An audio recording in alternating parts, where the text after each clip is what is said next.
Vous savez, il y a énormément d'histoires qui traînent sur internet. À travers notre série d'extraits d'horreur, on couvre une petite partie de ces mystères qui entourent l'internet, mais on est loin de parcourir la globalité. Et ce soir, on est parti pour 10 mystères qui ont peut-être changé votre vision de l'internet. Bonsoir et bienvenue dans cette nouvelle vidéo en compagnie de Kratos Et de Joe. Et ce soir, on est parti en ce vendredi soir pour cette nouvelle vidéo très spéciale.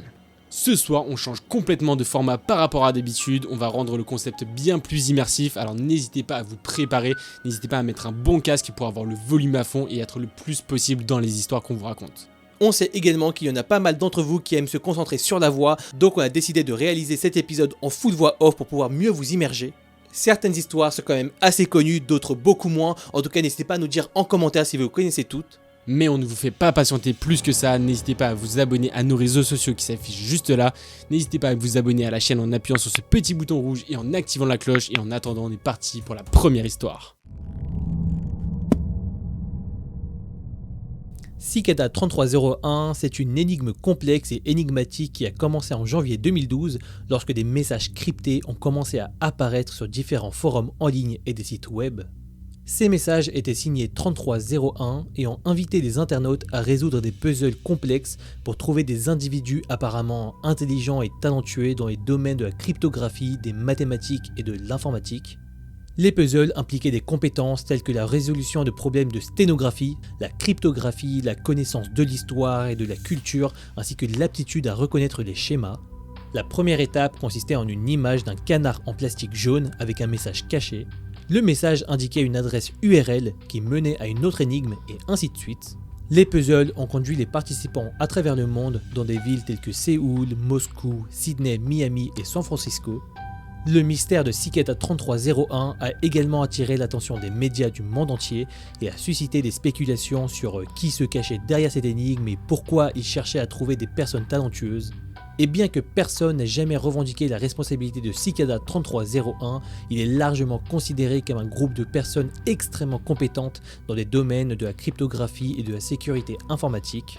Et bien que les premiers défis de Cicada 3301 aient été résolus et que certains candidats aient été sélectionnés, il n'y a aucune information sur ce qui s'est passé après cela ou si Cicada 3301 existe toujours. C'est donc devenu une légende et une énigme inachevée pour ceux qui cherchent à percer ce mystère.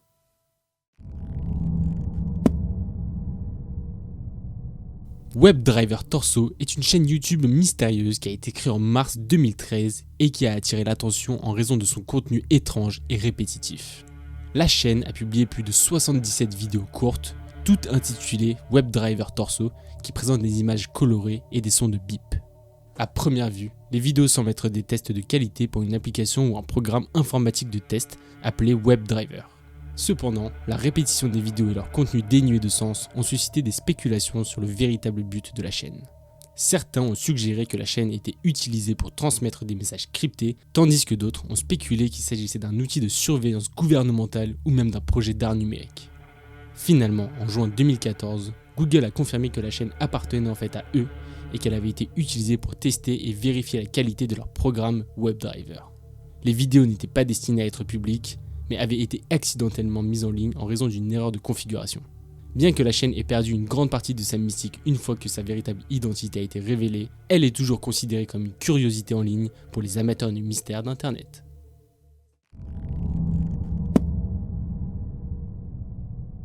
La Max Headroom Broadcast Signal Intrusion, désolé pour l'accent, est une mystérieuse intrusion de signal de diffusion qui a eu lieu à Chicago en 1987. L'incident a commencé lorsque 2 stations de télévision locales ont été piratées par un individu non identifié qui s'était introduit dans le système de transmission. Le pirate a interrompu la programmation régulière de la chaîne pour diffuser une image perturbante de Max Headroom, un personnage fictif de la télévision des années 80 qui a commencé à parler de manière déformée et chaotique. Le pirate a également diffusé des messages étranges et incohérents dont certains étaient considérés comme offensants. Au final, l'incident a duré environ 90 secondes avant que la chaîne reprenne le contrôle de la diffusion. Et malgré une grosse enquête exhaustive menée par les autorités, l'identité du pirate n'a jamais été découverte et l'incident est resté un mystère pour de nombreuses personnes. Et d'ailleurs, cet incident en question est devenu célèbre en raison de sa nature inhabituelle et de la difficulté à retrouver le pirate.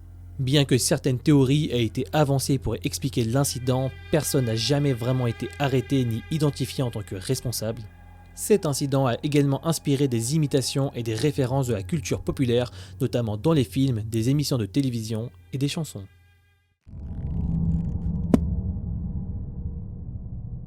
The Wyoming Incident est un mythe d'internet qui est apparu pour la première fois en 2006. Selon la légende, un signal de télévision pirate a été diffusé sur plusieurs chaînes de télévision dans l'état du Wyoming aux États-Unis. La vidéo montre une série d'images perturbantes et dérangeantes, dont des images sataniques, des images de guerre et des scènes de violence. La vidéo a été présentée comme une véritable transmission piratée, mais en réalité il s'agissait en fait d'une création artistique. Elle a été réalisée par un groupe de créateurs de vidéos indépendants connu sous le nom de Cult of the Dead Cow, donc en français le culte de la vache morte. Le groupe a créé la vidéo pour imiter les transmissions piratées et créer une expérience immersive et terrifiante pour les spectateurs. Bien que la vidéo soit une création artistique, elle a connu une popularité importante sur internet et a été présentée comme une véritable transmission pirate pendant plusieurs années. Cela a conduit à de nombreuses spéculations et théories sur l'origine de la vidéo et sur la raison pour laquelle elle aurait été diffusée. Aujourd'hui, la vidéo est considérée comme un exemple de création artistique qui utilise la technologie pour créer une expérience immersive et terrifiante. Elle est également considérée comme un exemple de la manière dont les mythes d'internet peuvent se propager rapidement et être considérés comme des faits réels.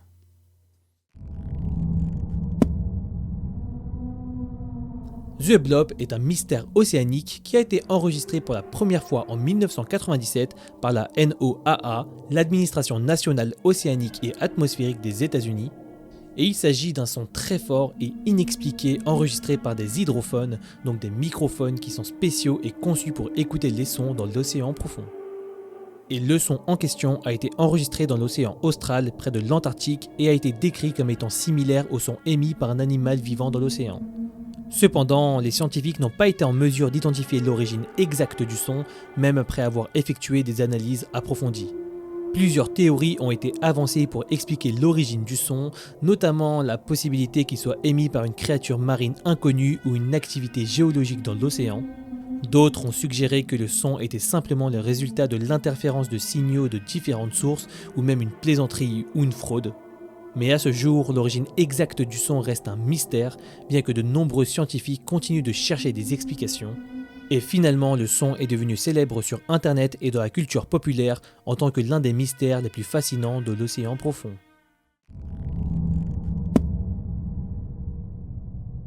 Sad Satan est un jeu vidéo d'horreur controversé qui a été partagé pour la première fois sur les sites web de jeux vidéo et d'horreur en juin 2015. Le jeu a été présenté comme un jeu d'horreur underground créé par un développeur anonyme. Il se distingue par son contenu très violent, graphique et perturbant, ainsi que par son atmosphère très sombre et très sinistre. Il contient également des images réelles et explicites de violences extrêmes et de contenu sexuel très perturbant. En plus de son contenu choquant, Sad Satan est également devenu célèbre en raison de sa distribution qui a été largement effectuée sur le dark web, une partie d'internet accessible uniquement par des moyens spécifiques et souvent utilisée pour des activités illégales. Mais ça, on en reparlera juste après. Plusieurs rumeurs ont également circulé selon lesquelles le jeu contenait des codes cachés et des messages cryptés qui auraient été utilisés pour communiquer avec des personnes participant à des activités illégales ou pour promouvoir des théories du complot. Bon, bien que l'origine et les intentions du jeu restent floues, il est largement considéré comme un canular ou un projet artistique plutôt que comme un véritable jeu d'horreur. Les images et le contenu graphique du jeu ont suscité de nombreuses préoccupations en matière de sécurité en ligne et de santé mentale chez les joueurs et ont conduit à des appels à la réglementation des jeux vidéo violents et perturbants.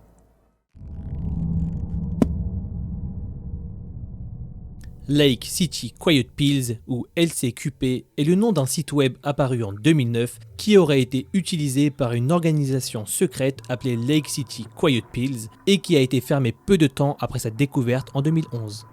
Les créateurs du site se sont présentés comme une entreprise de nettoyage de crimes organisés, offrant des services de suppression de cibles à des clients anonymes. Le site web a été découvert par des utilisateurs de Reddit qui ont commencé à enquêter sur son contenu, notamment des photographies de scènes de crime, des offres d'emploi et des références à des armes à feu. Les utilisateurs de Reddit ont également découvert des messages cryptiques postés sur des forums de discussion en ligne, suggérant que la LCQP était en fait une organisation de tueurs à gages opérant dans le monde entier. En creusant davantage, ils ont également découvert des références à des contrats d'assassinat et des discussions sur des paiements, et les responsables auraient utilisé Reddit pour communiquer avec leurs membres. L'histoire de LCQP a pris une tournure encore plus mystérieuse lorsque des utilisateurs de Reddit ont signalé que le site avait disparu en 2011, remplacé par un simple message d'adieu. Vous avez été une excellente audience pendant toutes ces années, c'est maintenant l'heure de fermer boutique. Depuis, les spéculations et les théories sur l'histoire de LCQP ont persisté. Certains ont suggéré que l'organisation était en fait un groupe paramilitaire ou un groupe de mercenaires travaillant pour le gouvernement américain. Cependant, d'autres ont suggéré que Lake City Quiet Pills était simplement un canular élaboré ou peut-être simplement une expérience artistique en ligne. Malgré les spéculations, la véritable nature et l'objectif de Lake City Quiet Pills n'ont jamais été confirmés. Et finalement, en 2014, un utilisateur de Reddit a prétendu être un ancien membre de Lake City Quiet Pills et a affirmé que le compte avait été créé par un groupe de vétérans de la CIA et de l'armée qui utiliseraient Reddit pour échanger des histoires et des blagues. Cependant, cette affirmation n'a jamais été confirmée et le mystère entourant Lake City Quiet Pills reste donc largement inexpliqué.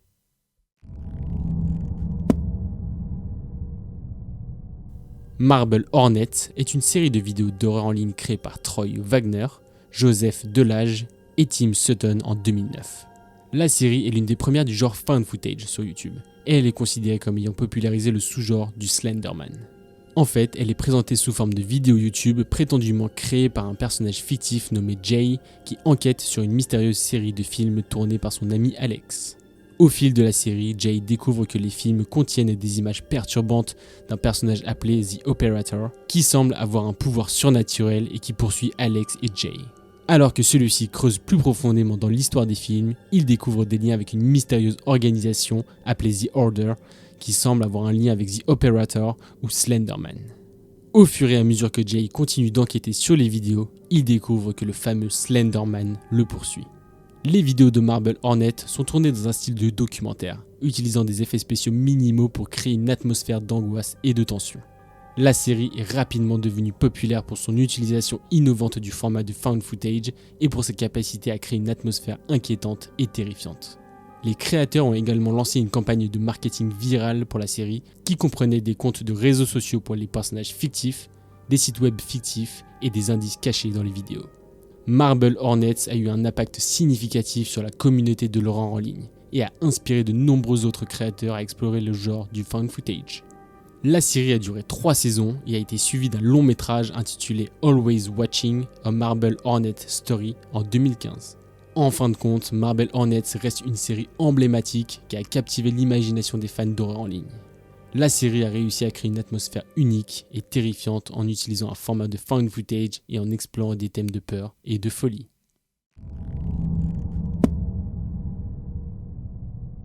Le shadow web est un terme qui désigne une partie obscure et peu connue d'Internet, qui est souvent associée à des activités criminelles et illégales telles que le trafic de drogue, la vente d'armes, la prostitution, le piratage informatique et autres activités illicites, mais aussi des choses beaucoup plus sombres comme des images d'abus sexuels sur des enfants, des enregistrements de torture, etc. Et le shadow web serait différent du dark web que vous connaissez déjà certainement et qui serait une partie d'internet accessible via des logiciels spécifiques et des protocoles de connexion particuliers tels que Tor et où les utilisateurs peuvent naviguer de manière anonyme et accéder à des sites web cachés tels que des forums de discussion, des places de marché en ligne et des sites de partage de fichiers. Et selon la légende, les sites web du shadow web sont hébergés sur des serveurs situés dans des pays où les lois sont moins strictes et où les autorités ne peuvent pas facilement les fermer. Et ce shadow web est considéré comme étant encore plus obscur et plus difficile d'accès que le dark web. Il est difficile de dire combien de sites web y seraient présents, mais on pense qu'ils sont beaucoup plus nombreux que ceux présents sur le dark web. En raison de son caractère obscur et clandestin, le shadow web est souvent associé à des activités criminelles, mais toutes les activités ne seraient pas nécessairement illégales. Certaines personnes l'utiliseraient pour protéger leur vie privée et leur communication, notamment des journalistes et des défenseurs de droits de l'homme, mais également des activistes politiques dans des pays où la liberté d'expression est limitée. Mais malheureusement, la navigation sur le shadow web peut être dangereuse et les utilisateurs sont exposés à de nombreux risques en ligne. On vous déconseille donc fortement d'y naviguer sans prendre des précautions appropriées et sans connaître les risques associés, si bien sûr cette sphère méconnue d'Internet existe vraiment.